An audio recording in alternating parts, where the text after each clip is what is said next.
uh, to the records, no? The missing is Colonel Espinedo committed to submit to the chair instead of an executive session the names that I have asked. I think the chair can remember that, yes, with the commitment that it will not be devolved except if those personalities, no, including the one who ordered to delete as based on the affidavit. May I manifest, Mr. Chair, that it should be reflected.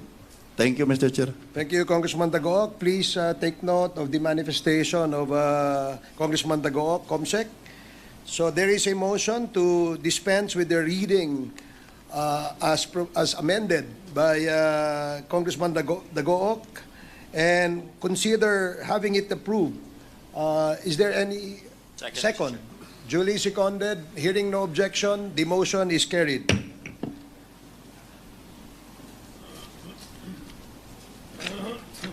So magandang umaga po sa ating lahat. Please allow the chair to deliver his opening remarks for today's committee hearing. Esteemed colleagues, co-chairs, and vice chair, guests and resource persons, ladies and gentlemen, magandang umaga po sa ating lahat. Today, as we continue our investigation, we shall center on the pressing issue of POGO. In our past hearings, we have established the following. First, POGOs are establishments created by Chinese nationals on the pretext of providing overseas gambling operations catering mostly to Chinese in the mainland. We, however, proved that these operations are actually not legalized gambling as this is not allowed in China. The POGOs here were engaged in money laundering, human trafficking, drug trafficking, and gruesome crimes like murder, kidnapping, and torture. Second, we discovered that the drug money was used to buy influence, corrupt the government system to obtain fake Filipino identities in order to acquire real properties, real estate, and other properties where these POGOs are built. The illegal operations of the POGOs are then used to cover and clean the drug money or money from illicit activities. Lahat po ito ay nangyari sapagkat nakipagsabwatan sa kanila ang mga kawani ng gobyerno. Kapalit ang salapi, pumayag at hinayaan ng mga kawani at matataas na opisyal ng gobyerno na sila ay magamit bilang mga protektor, kinatawan at mistulang nag-aabogado pa para sa mga POGO na ito. Di alintana ang kapahamakang idudulot sa bayan. Itong mga traidor na ito ay hinayaang yumabong at lumaki ang impluensya at kapangyarihan ng mga sindikatong ito, basta lamang mapuno ang mga bulsa ng kayamanang kapalit ng dangal ng bayan. Ngayon ay magpapatuloy tayo sa pagkilala sa kanila at sisiguraduhing mananagot sila sa bayan. In the light of these challenges, we are here not only to expose the wrongdoings of the past, but also to craft the necessary legislative solutions that will prevent these problems from recurring. Thus, the following proposed legislations are now being studied. Number 1, Philippine adaptation of the Racketeer, Influence, and Corrupt Organizations Act, a United States federal law that provides for extended criminal penalties and a civil cause of action for acts performed as part of an ongoing criminal organization. Number 2, review or amendment to the Special Investors Resident Visa Program pursuant to Book 5 of Executive Order Number 226, Series of 1987 as amended. Number 3, amendment to the Philippine Retirement Authority's power to approve retirement visa to foreigners. Number 4, amendments to the Anti-Dummy Law or Commonwealth Act Number 108 as amended. And number 5, amendment or review of the implementation of Republic Act Number 11983 or the new Philippine Passport Act. Number 6, the revision of Presidential Decree Number 651 on late registration of birth to stop the proliferation of simulated birth certificates. As we get more valuable information, Quadcom has been getting discrediting remarks, proof that the targets are hurting. Let me take this opportunity, therefore, to remind everyone that the power to conduct investigations in aid of legislation is a fundamental function of Congress enshrined in Article 6, Section 21 of our Constitution. This is not a mere privilege, but a duty to the Filipino people. Congress is empowered to investigate, to compel testimony, and to demand documents when it is necessary to fulfill our legislative mandate. These inquiries are designed to shed light on matters of public interest, to recommend policy reforms, and ultimately to legislate for the welfare of the nation. It is clear from both President and the Constitution that this committee operates within the bounds of law. Contempt orders are not acts of overreach, but rather tools to ensure compliance with the legal and procedural obligations imposed on all citizens. Let me state unequivocally, this committee will not be deterred or undermined by baseless accusations of overreach or abuse of power. We have the authority, the responsibility, and the will to pursue this investigation to its rightful conclusion, regardless of any obstacle. As we move forward, I urge everyone involved, the witnesses, the resource persons, and public officials alike, to cooperate fully with this committee. The people of this country deserve nothing less than the truth.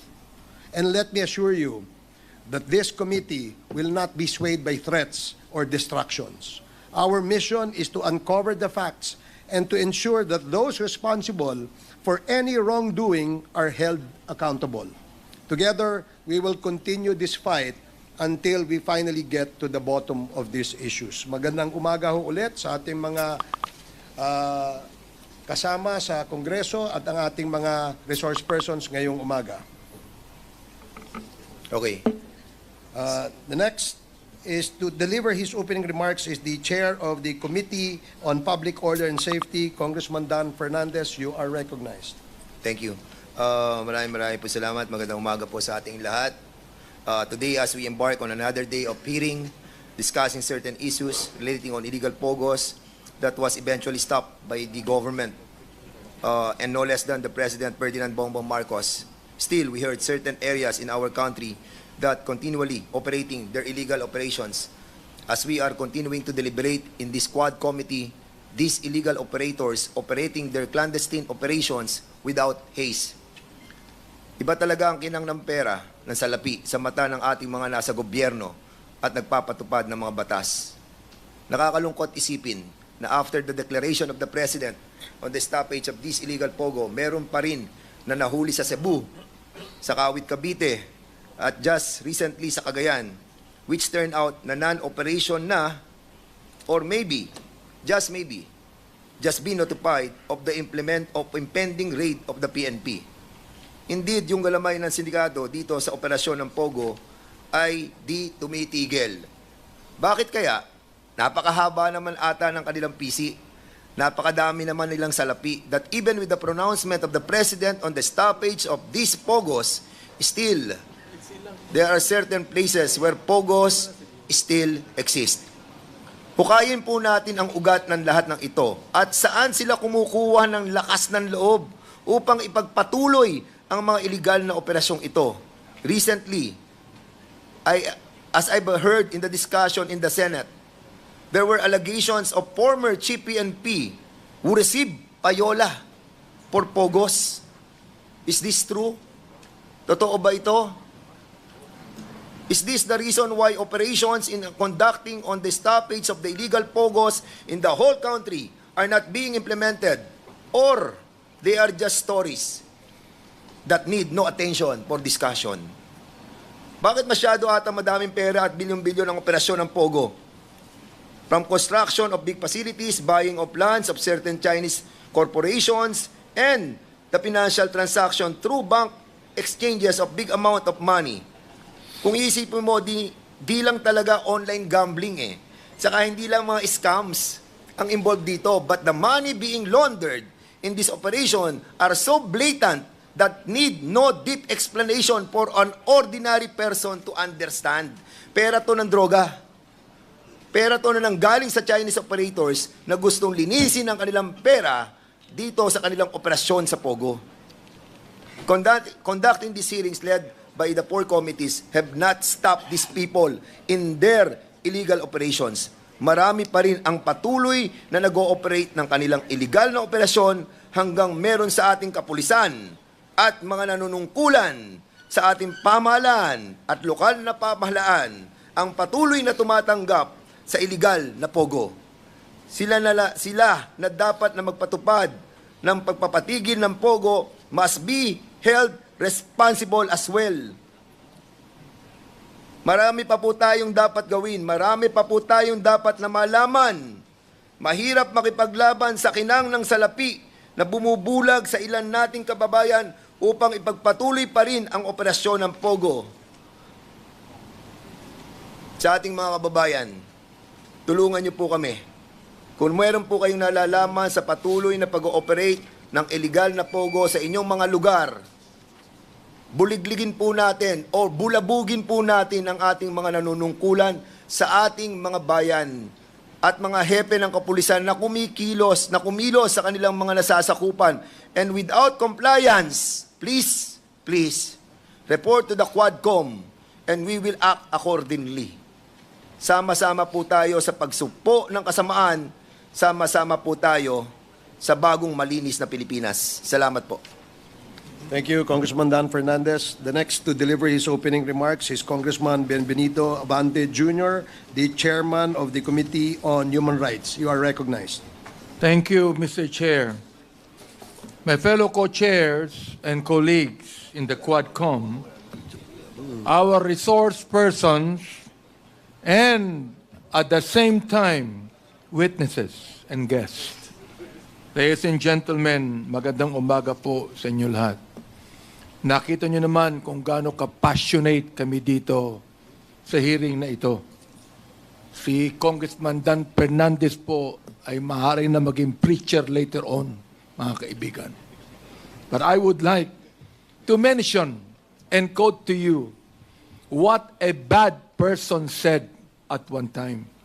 Ang sabi niya, and I quote, "The world suffers a lot, not because the violence of bad people, but because of the silence of good people." Ang sabi po niyan, mga kaibigan, ay si Napoleon Bonaparte. Before we begin the 6th Quad Committee hearing, this representation finds it necessary to reiterate our primary purpose, to uncover the truths so that we may produce legislation that will prevent the evils we have unearthed in these proceedings. We are here not only to shed light on past wrongdoings, but also to ensure that our laws will be fortified against future exploitation.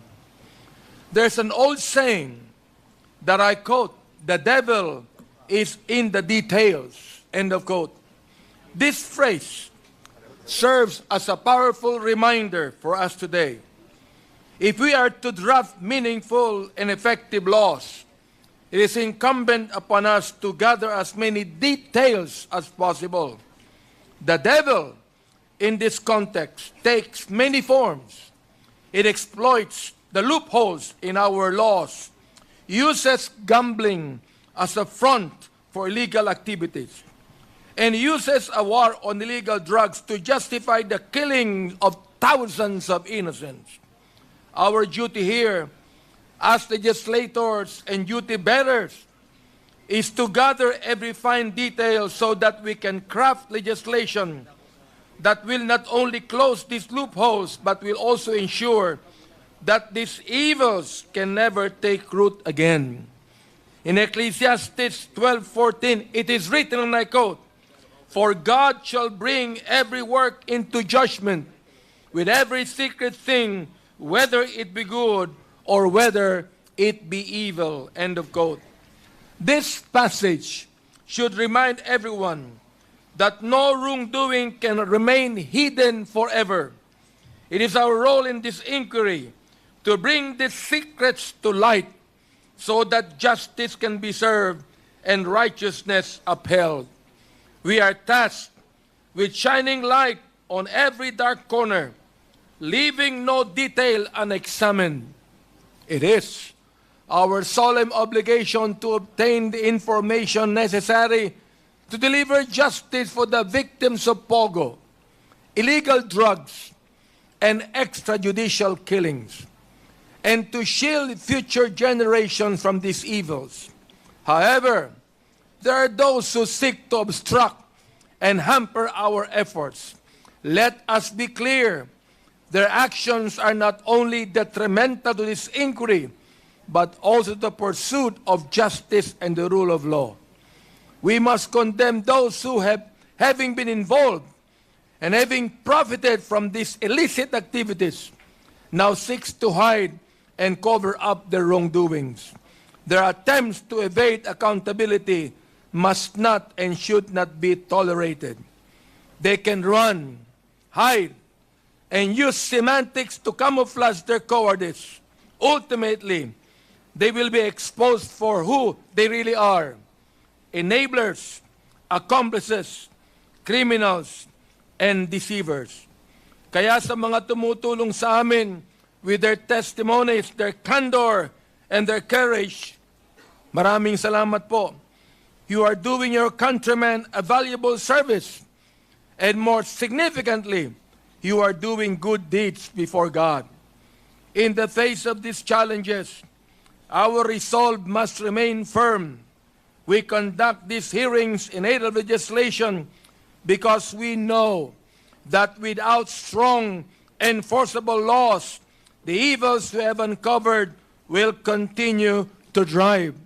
I'd like to remind everyone that we are a government of laws and not a government of men. We are here to ensure that no devil, in whatever guise it may appear, will be able to use gambling as a front for illegal activities, to endanger families with the spread of illegal drugs, or to carry out acts that claim innocent lives. In the end, the goodness that comes from the Lord shall prevail.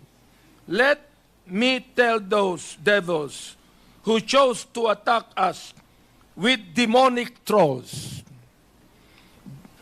I would like to mention what a high official said. Ang sabi po niya, you can skin us alive, burn us in the stakes, and throw our ashes with the wind, but we will remain unbowed. End of quote.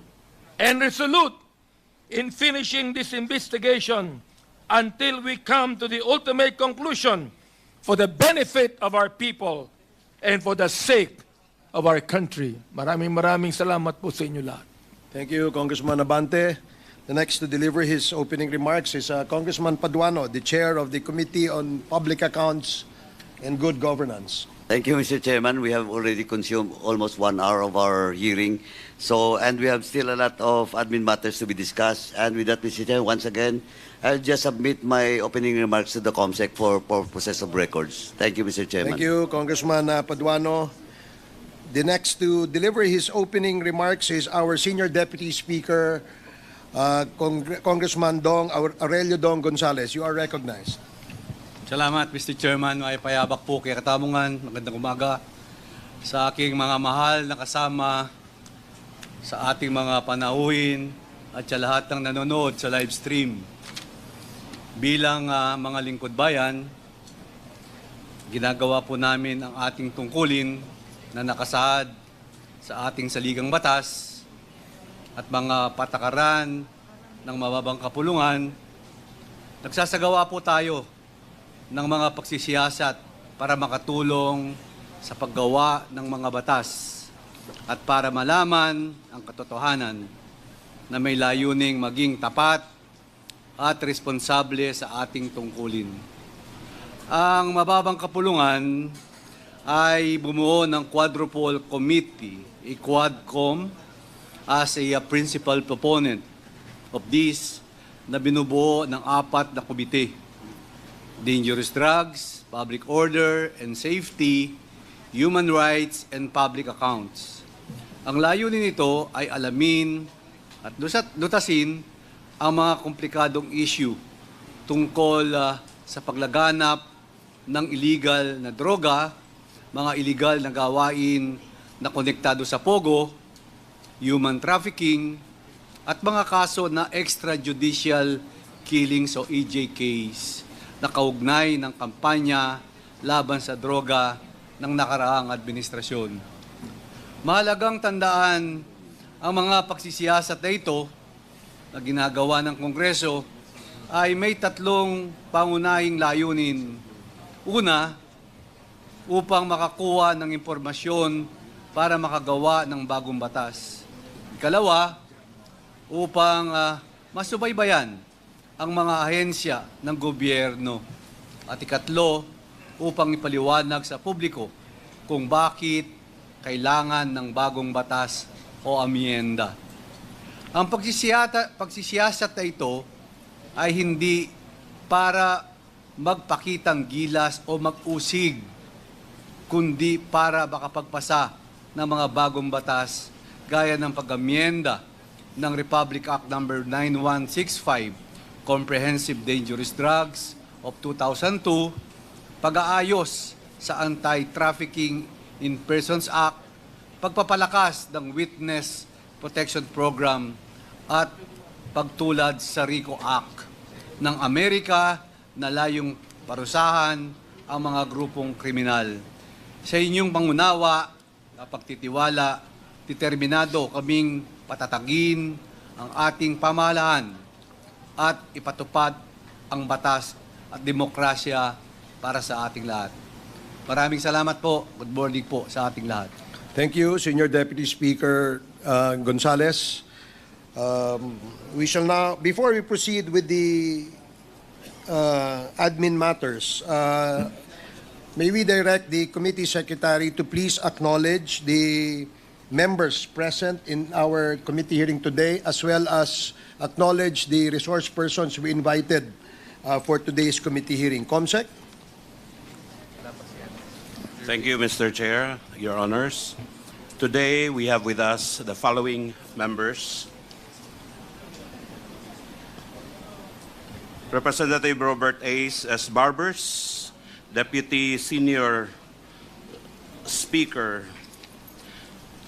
Representative Aurelio Dong Gonzalez Jr., Representative Dan S. Fernandez, Representative Benvenido M. Abante Jr., Representative Joseph Stephen Paduano, Representative Romeo M. Acop, Deputy Speaker Representative David J.J. Suarez, Representative Julian Jam Baronda, Representative Jervil Jinke Beatrix R. Luistro, Representative Johnny T. Pimentel, Representative Jonathan Keith T. Flores, Representative Emerson D. Pascual, Representative Ray T. Reyes, Representative Ramon Rodrigo Gutierrez, Representative Christine Singson Mihan, Deputy Speaker, Representative Zia Alonto Adjong, Representative Gabriel Bordado Jr., Representative Maximo Dalog Jr., Representative Francisco Paulo Ortega V,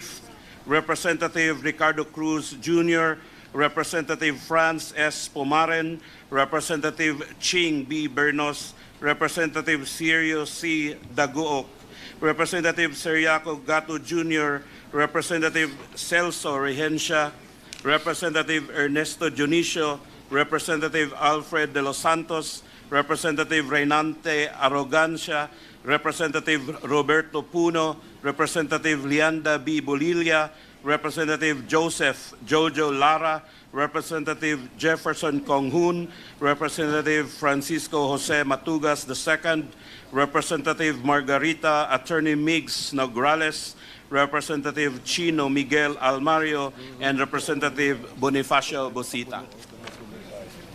And for our resource persons,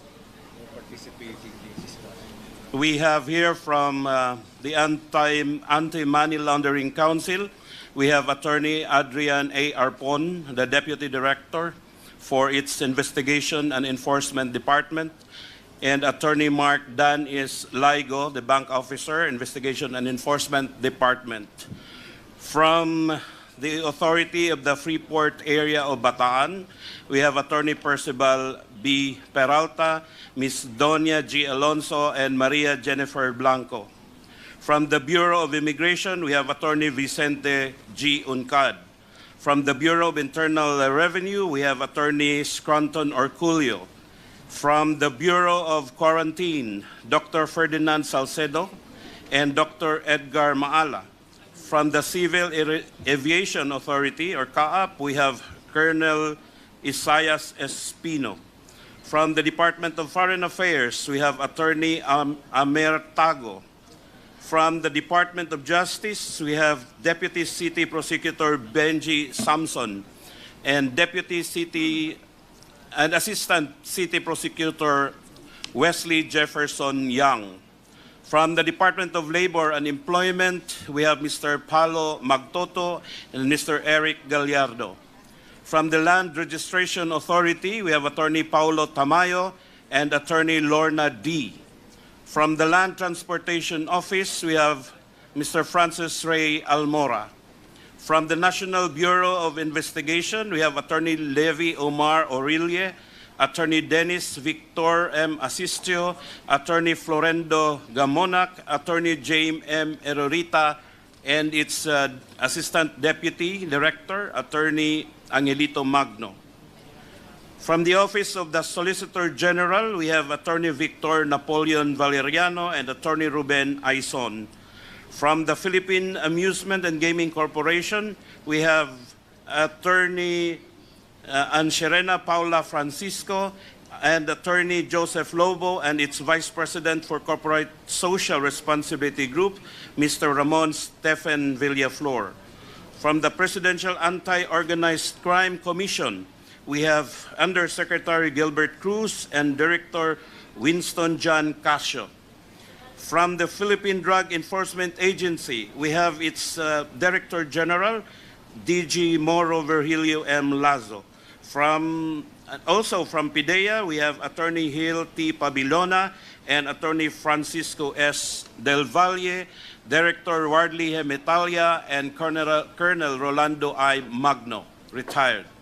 From the Philippine Statistics Authority, we have Engineer Marisa B. Grande, Attorney Precious Ann Eugenio, and Attorney Joyce Boyungan. From the Philippine National Police, we have Police Major General Romeo Karamat, Police Brigadier General Rul Tagaka, and Police Colonel Llanita. Also, Police Colonel Crescenciano Landicho and Police Colonel Domingo Soriano.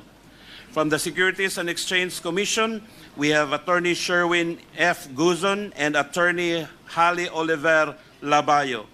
From the local government units, we have the Honorable Lisildo D.Q. Kalugay of the Municipality of Sual, Pangasinan, and Honorable Eranio D. Timbang, the Acting Municipal Mayor of Bamban, Tarlac, and Honorable Leonardo D. Anunciacion. And from the PNP Region 7, we have Police Lieutenant Colonel Pearl Joy Gulayan. Also from the PNP Region 10, we have Police Colonel Salvador Radam and Police Colonel Elmer Cinco and Police Colonel Bacas.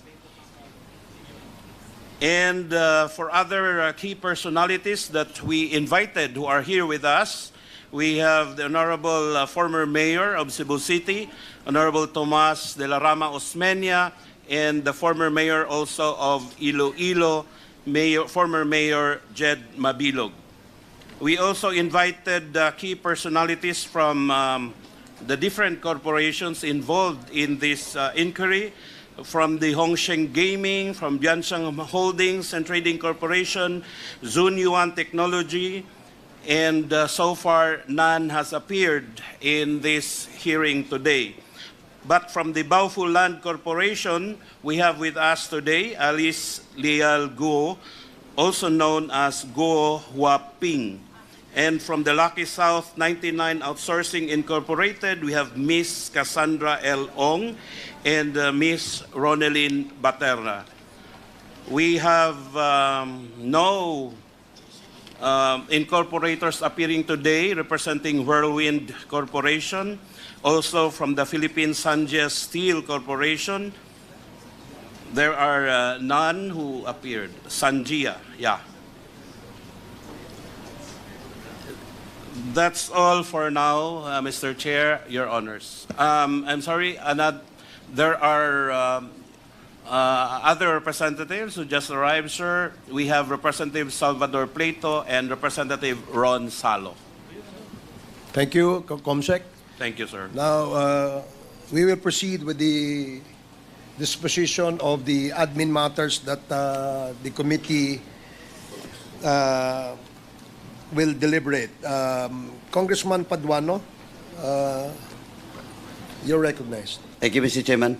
Good morning. Anyway, we haven't received a copy of excuse letter coming from Ms. Royryn Garma with regards to to her request for a medical checkup. She is suffering from a pain, left neck, and lower ear. And so what's the pleasure of the chairman and this honorable committee? May we, yes, Congressman Akop? Mr. Chair, the protocol that we follow insofar as our committee hearings are concerned is that we get first the opinion of our medical team in this House, Mr. Chair. And after which, if there's a need for the resource person to be brought to a hospital, it should be a government hospital, Mr. Chair. Thank you for that information. Comsec, you are directed to coordinate. Ask the director for medical director of the House of Representatives to closely coordinate with a government hospital and bring Colonel Garma in a government-operated hospital. Thank you. Yes, continue. Thank you, Mr. Chairman. Congressman Paduano. We have also received a copy of an excuse letter coming from Mr. Froilan Clerigo. He suffered an asthma attack this morning. And when in fact, Mr. Cunanan was also suffered an asthma attack last hearing. And it was confirmed by our HR physician, Mr. Chairman. So I think we'll grant this excuse letter for Mr. Cunanan, Mr. Chairman. Also, we have received a copy of the excuse letter coming from A.R. de la Serna and informing this committee that he has a flight schedule today in relation to his schooling as a pilot.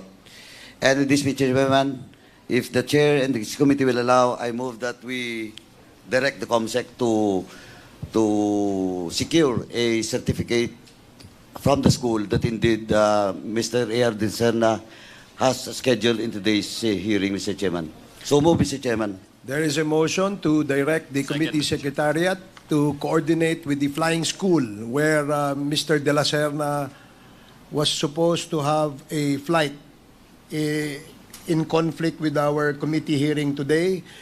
Please inform the committee COMSEC as to the status of that particular activity of Mr. De La Serna. Please proceed. Also, again, Mr. Chairman, we have a receipt copy of the letter of excuse from Police Brigadier General Jose Hidalgo Jr., PRO 3 Regional Director, because today he has scheduled for the budget deliberation and the Committee on Finance in the Senate. But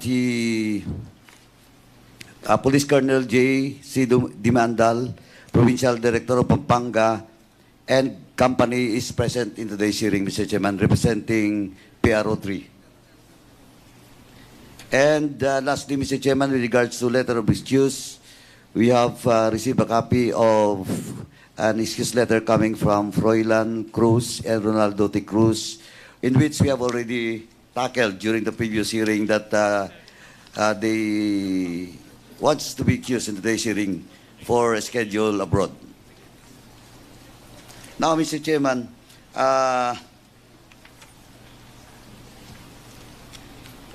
also, Mr. Chairman, we have received a letter coming from the Honorable Paulo Z. Duterte with regards to some queries addressed to the Quad Committee Chairman.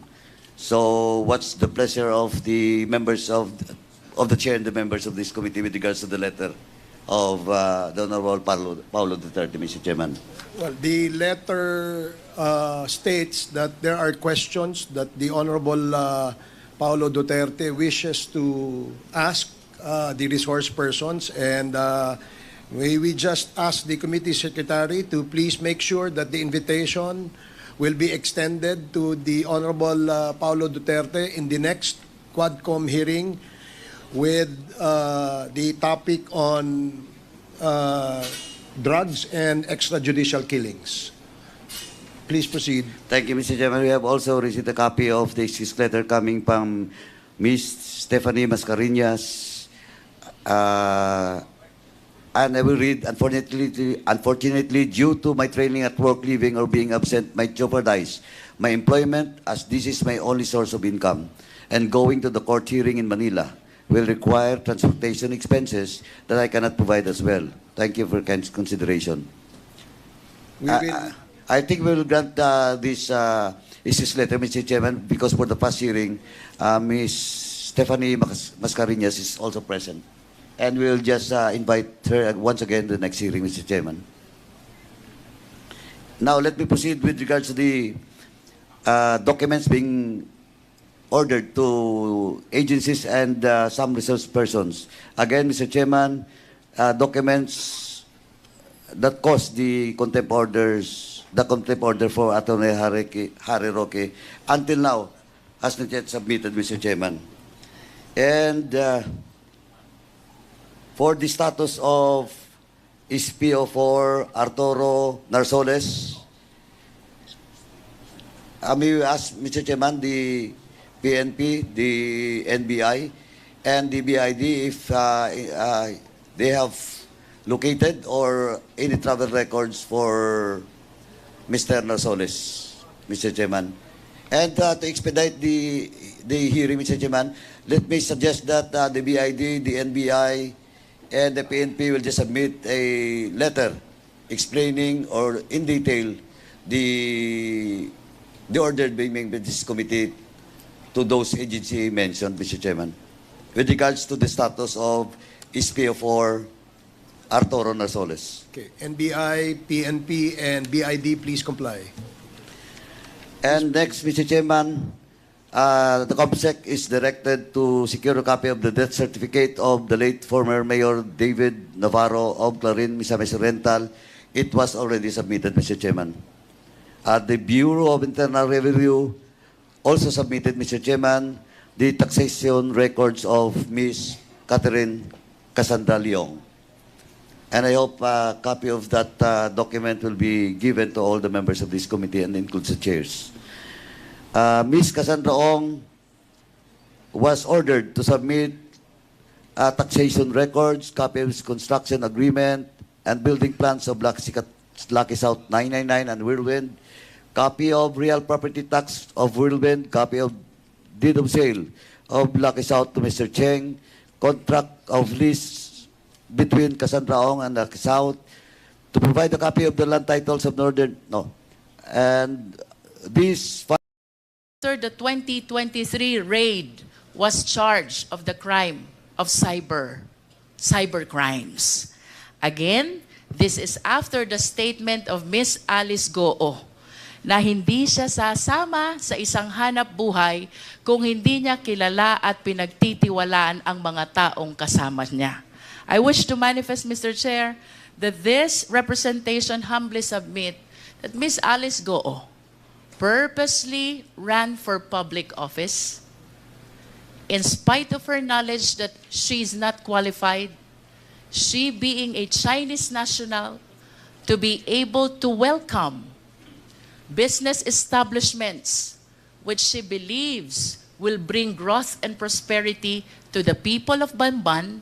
And these business establishments includes Hongsheng, a POGO operator. And Yun Zuwan, also a POGO operator. As a matter of fact, Mr. Chair, dito po sa location ng dalawang company na to, which lease the property of Baofu, with whom Ms. Alice transferred her land in exchange of shareholdings sometime in 2021, while maintaining control of the same after the same date. Dito po nahuli ang maraming Chinese nationals who are now charged of the cases of money laundering and even qualified human trafficking, Mr. Chair. Your Honor, if I may, just a short interjection. Para lang matanong ko lang si Miss Alice Go. Yung bang mga nabanggit na mga pangalan ni Congresswoman Luistro, si Ziyang Wang, si Rujin Zhang, at saka si Bai Yong Lin. Did you say nakakilala mo sila? Mr. Chair, ang kakilala ko po dyan talaga si Wang Ziyang. Si Wang Ziyang. So is this the same Wang Ziyang na nabanggit ni Congresswoman Luistro na na-convict sa money laundering? As a cybercrime? Siya ba yun? Mr. Chair, hindi ko po alam na nakasuhan po siya ng cybercrime. Okay. So, ito ba sila ay galing sa isang probinsya sa China? Mr. Chair, nakilala ko po si Wang Ziyang sa Clark. Sa Clark? Opo. But you know, mga galing sila sa China. Yung dalawa po, hindi ko po kilala. Okay, sige. Thank you. You may proceed, Congresswoman Luistro. There are speculations, Miss Alice, na itong Hongsheng, ang Baofu, Zunyuan, and you are one and the same. Do you agree? Totally not agree. Totally not. Listen to this. September 16, 2020, you signed the application in the Sangguniang Bayan of Bamban in behalf of Hongsheng, applying for franchise, license, and permit. Your Honor, I did not sign any documents po. You did not I sign. did not sign. However, nakalagay po yung pangalan ko po dyan as representative, but I did not sign any documents po. Would you know kung sino ang naglagay ng pangalan mo? Your Honor, I have no idea. You have no idea. Next, Ms. Alice, February 11, 2021, you executed a lease. Perhaps this is over the property of Baofu with Hongsheng, and during that time, Hongsheng is represented by Telma Laranan. Do you confirm this? Your Honor, regarding Baofu, I invoked my right against self-incrimination po. Third, Ms. Alice, early 2023, Hongsheng was raided because of cybercrime. And one of your fellow incorporators in Baofu, which kanina sabi mo, doon mo transfer yung lupa mo sa Bamban. One of your fellow incorporators, Zhang Wang, nakasuhan ng cybercrime. Do you confirm this? Your Honor, hindi ko kinong-confirm. I have no idea nakasuhan po siya ng cyber. And after ma-raid itong Hongsheng, Zunyuan Technology applied for a business permit on the same address, on the same location. You were the mayor, you issued the permit. Do you confirm? Ma'am, I issued the permit with the attachment of PAGCAR license. I understand. But what is apparent, Mr. Chair, well, there is a document where Alice Goo is described as representative of Hongsheng back in September 16, 2020. This is the first POGO operator. It was followed by a contract of lease signed by Alice Goo with Hongsheng. And then this was followed by the raid of Hongsheng, which was replaced by Zunyuan, which Alice Goo provided a business permit in her capacity as a mayor. I wish to share to the committee the doctrine of piercing the veil of corporate entity? Because it is very clear, Mr. Chair, Hong Sheng, Alice Goo, Bao Fu, and Sun Yuan are one and the same. Mr. Chair, I'm about to wind up, but I have few questions left. Can we please show the last slide of two personalities with last name Yang? Secretariat, please.